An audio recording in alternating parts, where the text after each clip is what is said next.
Caros colegas, eu sou Denise Lobato Gentil, professora do Instituto de Economia da UFRJ, e fiquei incumbida de falar algumas palavras para vocês sobre o arcabouço fiscal do governo Lula III. Eu gravei esse vídeo no dia 22 de maio, antes da votação do arcabouço, e ela deve ocorrer brevemente. Então, eu vou abordar, não a versão definitiva do arcabouço, mas aquela que foi enviada para o Legislativo e que sofreu aí as contribuições do relator, o deputado Cláudio Cajado, do PP da Bahia, até o dia de hoje, certo? Então, o regime fiscal sustentável, que é o outro nome que foi dado para o calabouço fiscal, é a nova regra fiscal que vai substituir o teto de gasto que vigorou desde a emenda constitucional de 95, em 2016, até o ano passado, em 2022. Esse regime ele tem algumas diferenças importantes com relação ao teto de gasto anterior. Em primeiro lugar, ele desconstitucionaliza a regra de gasto. Isso é muito importante. Em segundo lugar, ele cria um intervalo de crescimento de gasto que varia entre 0,6% ao ano e 2,5% ao ano. Em terceiro lugar, ele pode ser mudado a cada 4 anos, por lei complementar. Então, essa banda de gasto ela pode ser alterada já em 2028. Então, o arcabouço ele vai vigorar a partir de 2024 e já em 2024 ele terá um limite superior garantido de 2,5% no ano para o gasto. Além disso, é importante observar que o patamar do gasto, que foi estabelecido para o ano de 2023 pela PEC da transição, vai deixar um crescimento do gasto que se estima em 7% em termos reais com relação ao ano de 2022. Então, ele eleva um pouco o patamar para um nível mais folgado como ponto de partida do arcabouço. É importante também a gente dizer que esse projeto de lei do arcabouço fiscal, ele descriminaliza a política fiscal, né? Ou seja, não configura um desrespeito à lei de responsabilidade fiscal caso a meta de resultado primário não seja cumprida, certo? Então, feitas essas observações iniciais que diferenciam o atual regime do antigo, eu vou partir aqui do pressuposto de que esse arcabouço fiscal, a partir do momento em que ele limita com rigor o gasto público, ele estabelece vedações severas, né, em caso de não cumprimento das metas de resultado primário. Então, ele é um mecanismo de austeridade fiscal, né?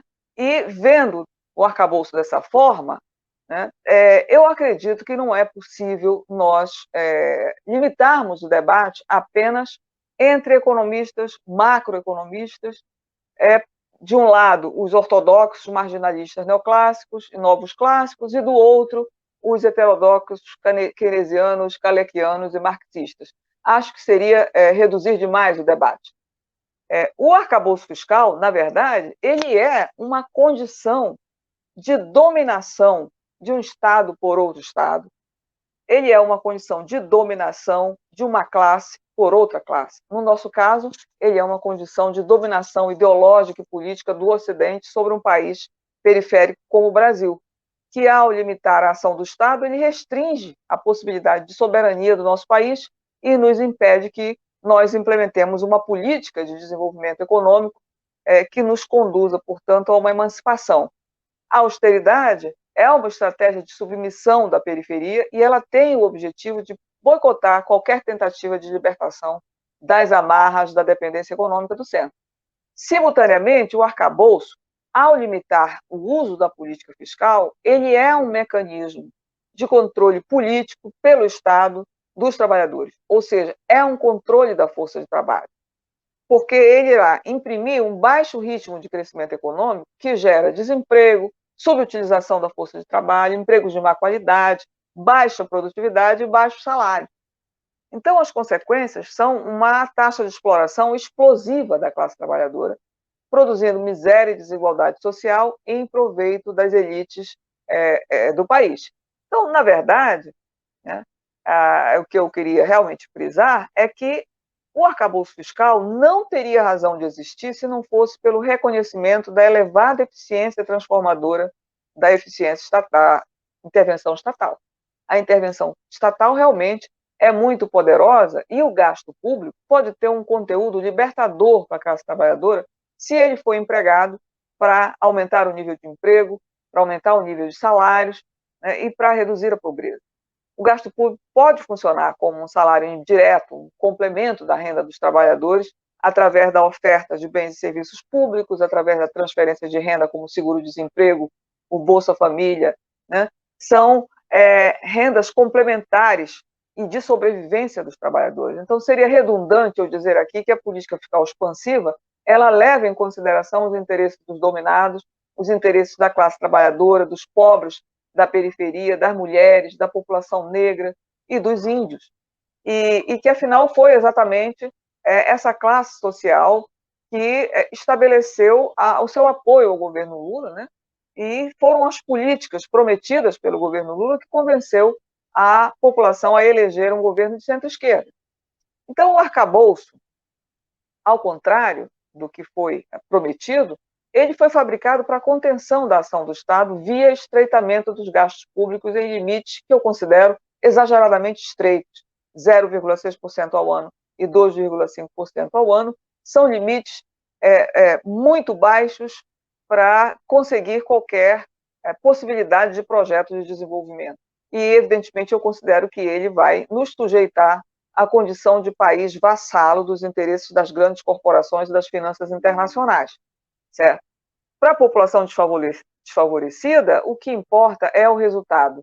E o que está aparecendo para todos nós é que há uma submissão ao neoliberalismo e às políticas das finanças. Isso vai levar a um baixo investimento público, privatizações, desmonte de políticas sociais, hipertrofia dos interesses da riqueza financeira, enfim, destruição das políticas de desenvolvimento. O assunto é muito vasto e eu vou ressaltar apenas 4 temas. O primeiro é que está posto no arcabouço que a despesa só pode crescer 70% da variação real da receita. E, reparem bem, caso a meta de resultado primário do ano anterior seja cumprida. Se não for cumprida, né, a despesa vai crescer não 70%, mas 50% da variação real da receita primária, caso a meta de resultado primário não tenha sido cumprida.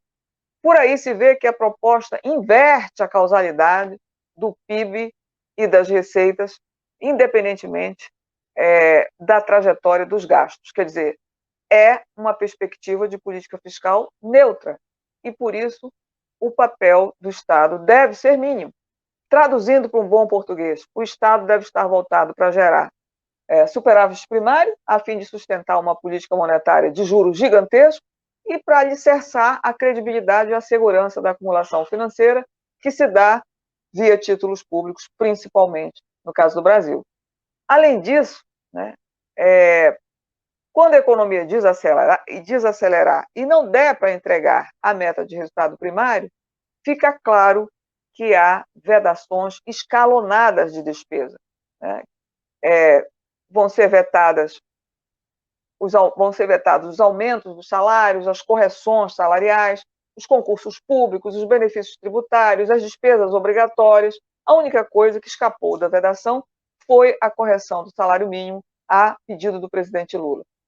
Um segundo ponto que eu queria observar é que o crescimento real do gasto, como eu já disse anteriormente, tem um piso de 0,6% ao ano e um teto de 2,5% como limite superior. Ora, colocar limites quantitativos tão estreitos em um componente da demanda agregada, especialmente importante para a determinação do PIB de curto e longo prazo, e mesmo do emprego, é, no meu entendimento, o pecado de origem do arcabouço fiscal. Durante o governo Lula I, o crescimento real do gasto primário foi de 7,5% ao ano em média. Durante o governo Lula II, foi de 9,6% ao ano em média. E no governo Dilma I, que teve um desempenho muito inferior aos 2 anteriores, foi de 3,95% ao ano em média. Portanto, o ritmo de crescimento do gasto do governo Lula III será o mais baixo, né? Provavelmente vai perder apenas do governo Temer, né? Então, o arcabouço só será uma política anticíclica quando a economia crescer menos de 0,6% ao ano. Então, o sarrafo da meta de gasto chegou muito rebaixado no Legislativo e a Câmara se sentiu à vontade para piorar a proposta. Então, um terceiro ponto importante que eu quero destacar é que o projeto original do governo retirava o Fundeb e o piso da enfermagem de dentro dos limites do teto do gasto. Mas a Câmara piorou bastante, né, e a proposta vai ficar muito mais complicada. Todas as despesas estratégicas vão ficar debaixo do teto do gasto, inclusive o Fundeb, inclusive o piso da enfermagem, todo o gasto com educação, todo o gasto com saúde, todo o investimento público, né, o aumento de capital para empresas financeiras e não financeiras estatais. Então, o que está claro é o problema que esse teto vai criar, esse novo teto, e que não é muito diferente do problema criado no teto anterior. Ou seja, o gasto primário ele vai tender a crescer numa velocidade maior do que o limite superior do teto, que é 2,5%. Então, é o caso do gasto previdenciário, que tem um crescimento pressionado tanto pelo aumento da população idosa quanto pelo reajuste do salário mínimo. Mas os outros gastos também, educação, por exemplo, né? O mínimo constitucional estabelecido como obrigatório é um crescimento de 18% dos impostos, e para a saúde é de 15% da receita corrente líquida. Então, eles vão crescer a 100% da taxa de aumento da receita. Isso vai explodir o teto dos gastos. Né?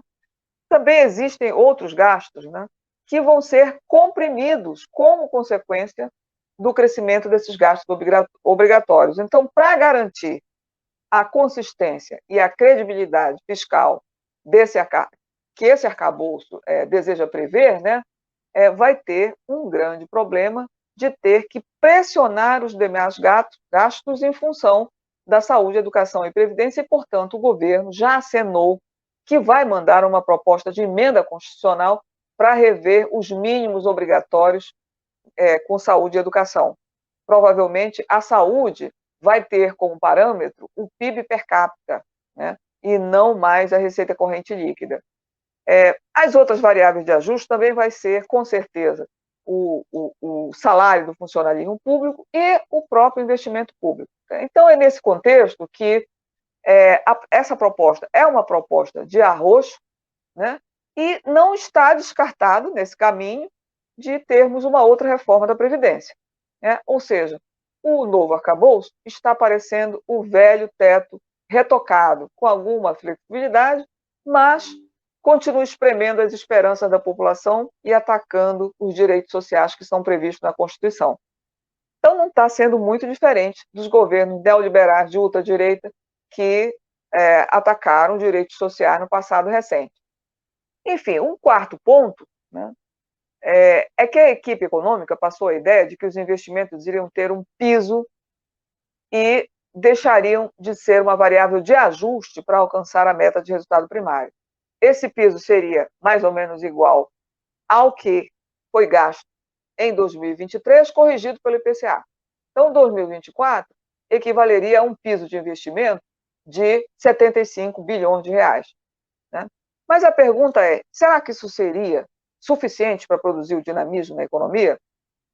Acho que não. Para se ter uma ideia, o investimento federal de 2014 foi de 95 bilhões de reais. Né? O projeto de lei do teto do gasto traz um bônus para o investimento.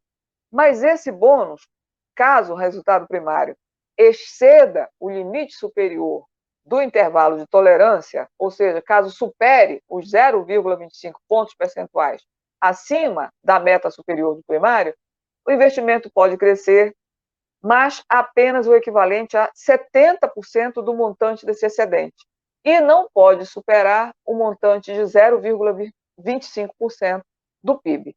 Ou seja, não é bem uma previsão factível. Mas, né, a gente tem uma situação de estratégia de contenção da atuação do gasto, principalmente do gasto com investimento, que agora ficou mais clara, né, e que faz com que esse piso do investimento estabelecido possa não ser realizado, possa não funcionar nem mesmo dessa forma limitada. Por quê? Porque ele é apenas uma programação que vai constar na lei orçamentária anual. Nada vai assegurar a sua execução, certo? No caso de frustração de receita ou de aumento de gasto obrigatório, a equipe econômica pode fazer um bloqueio dessa rubrica. Tudo indica, portanto, que a estratégia do arcabouço fiscal é compensar o baixo gasto público e, principalmente, o baixo investimento público com investimento privado. A estratégia é esperar que o investimento privado, o investimento externo direto, provavelmente vindo da China, e as parcerias público-privadas já anunciadas pela equipe do BNDES venham a compensar esse baixo investimento público. Novamente, eu considero que é uma proposta inviável, é uma aposta muito grande nas virtudes autônomas do mercado. E é preciso que se diga que não foi apresentado nenhum estudo empírico que demonstrasse qual seria a taxa de investimento do investimento privado, para que, somado aos outros componentes do gasto autônomo, se viabilizasse uma determinada previsão de crescimento do PIB. Em síntese, eu considero que o arcabouço fiscal foi muito mais arquitetado para a validação do mercado financeiro e muito menos para atender às demandas reprimidas por muitos anos de ortodoxia e de austeridade. Vai virar uma arma de controle do governo pelo mercado e pelos seus adversários no legislativo, que desejam todos eles sabotar o governo Lula, tanto quanto o governo paralelo do Banco Central está sabotando. Então, esse arcabouço vai sacrificar o desenvolvimento, né? É uma desaceleração programada e o governo pode perder o controle político do Estado e deixar a sua base vulnerável à captura pela ultradireita, como ocorreu na Europa. Mas tem uma preocupação adicional. Uma desaceleração prolongada pode manter o país subordinado dentro da ordem internacional e pode também manter-se, claro, né, subordinado às estratégias de um centro hegemônico que são sempre esmagadoras do nosso desenvolvimento e da nossa soberania.